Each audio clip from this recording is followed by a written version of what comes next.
All right, welcome back. The Rapture, the Antichrist. I bet you've heard these words thrown around, right? In movies and books, they paint this super dramatic picture of the end of the world. But what do they actually mean? And where in the world do these powerful ideas even come from? So today, we're going to unpack one of Christianity's most complex and, honestly, most contested doctrines. Just try to picture it for a second. Cars suddenly without drivers, careening down the highway. Planes just falling out of the sky. People you love just gone, without a single trace. This is the pop culture image of the rapture, an idea that has totally captivated and terrified people for generations. But is that dramatic scene really the whole story? To get to the bottom of this, we first need to get our terms straight. We're going to look at the two central concepts that are right at the heart of this whole belief system: the rapture itself and this mysterious figure of the Antichrist. Okay, so first up, the rapture. The source material explains it's also known as the catching away.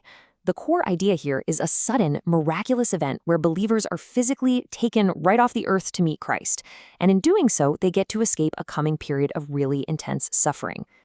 And all that suffering, well, it's often tied directly to this figure, the Antichrist.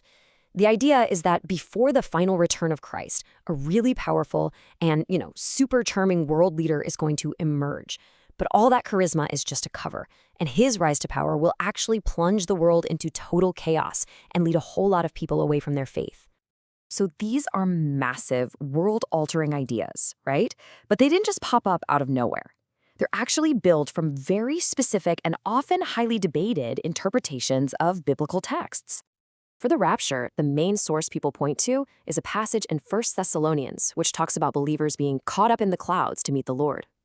As for the Antichrist, that figure is most famously detailed in the book of Revelation, where he's depicted as a beast who gains global authority and basically deceives the whole world. And this is the key, the ideas are rooted in Scripture, but how people interpret those scriptures is where things get really complicated. And, there's one interpretation that has been huge, more popular and influential in the modern era than any other. It's a theological movement that took these two concepts and wove them together into a very specific timeline for the end times. It's called dispensationalism. And what's really fascinating here is that while the biblical texts are thousands of years old, this specific way of reading them is surprisingly new. It only really emerged in the late 1800s, especially within American evangelical circles, and it proposed this very structured, almost step-by-step vision of the future. And what this view does is lay out a really specific timeline. It goes something like this. First, the rapture happens, and boom, believers are just removed from the equation. This, of course, creates a massive power vacuum and global panic, which kicks off the tribulation, a period of just immense suffering. And it's out of that chaos that the Antichrist rises to power, promising peace and stability, but ultimately just bringing more deception. But, and this is a big but, this timeline is far from universally accepted.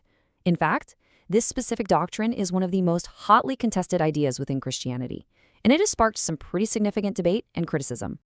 Yeah, it's super important to get this. A lot of Christian denominations, maybe even most, do not subscribe to this dispensationalist view at all. Many theologians see it as a pretty speculative way to read prophecy, and some even go so far as to call it heretical, like a fundamentally incorrect interpretation of the Bible. And one of the most serious criticisms leveled against it involves accusations of anti-Semitism. The source we're looking at notes that certain interpretations within the movement have identified the Antichrist as a Jewish figure, and this has, pretty understandably, led to some sharp criticism for casting a Jewish person as the ultimate villain of humanity. Okay, another big critique you'll hear is that the whole doctrine creates what some call a false dichotomy. It just sharply divides all of humanity into these two camps. You have the saved, who get whisked away to safety, and then the non-believing, who are just left behind to suffer. Critics argue that this kind of focus can really take away from a message of shared humanity and our moral responsibility for everyone, right here and now. So if this really popular, almost cinematic view of the end times is so contested, then what are the alternatives? Well, it turns out there are other ways Christian theology approaches the subject, and they paint a very, very different picture. So, a lot of mainstream theologians lean towards something called human eschatology. And what that means is it focuses less on a secret escape for a select few and more on the final resurrection and judgment of all of humanity together. So, instead of a vanishing act, it's more like a shared destiny. And then others argue for a more nuanced approach to prophecy in general, suggesting that these biblical texts are complex, they're symbolic, they're ambiguous, and maybe they were never meant to be read as a literal step-by-step roadmap of the future. So here's the bottom line. The rapture and the Antichrist are incredibly powerful ideas, no doubt about it. They hold immense symbolic value and have captivated people for a long, long time. But, as the source material concludes, they also carry some pretty serious risks. The risk of misinterpreting scripture, creating division, and getting stuck in a really rigid, dogmatic view of the future. And that kind of leaves us with a final, much larger question. It's not just about the end times, really. It's about how we engage with history, with faith, and with meaning itself. As we all try to navigate our own complex world, how do we read and understand ancient texts in a way that is responsible, insightful, and maybe even unifying instead of divisive? Definitely something to think about.